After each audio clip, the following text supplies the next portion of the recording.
io sono Linda Simeone, vengo da Trieste e sono un ambassador di Promoturismo FVG.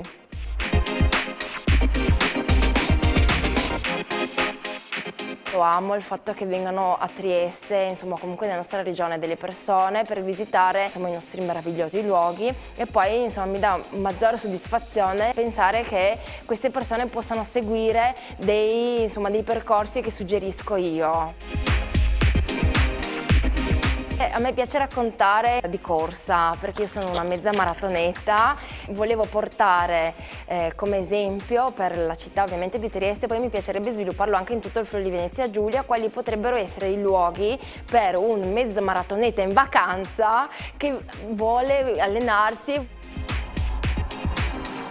I miei primi 10 km sono arrivata con la macchina fino a Draga, ho parcheggiato lì e sono partita e ho detto poi la discesa ce la faremo e quindi è stato più un'espressione di libertà riuscire nei miei primi 10 km in discesa, anche perché insomma per una mamma riprendere, mettersi in forma e riuscire ad arrivare a un obiettivo così impegnativo. Esattamente in un pezzo di zona carsica, pertanto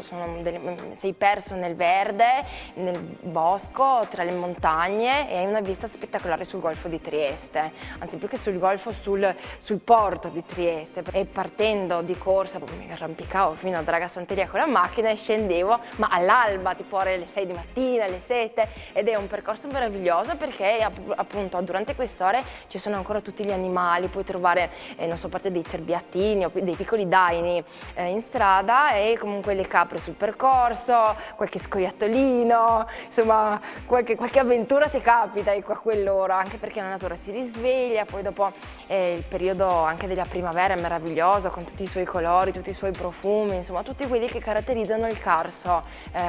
nostrano.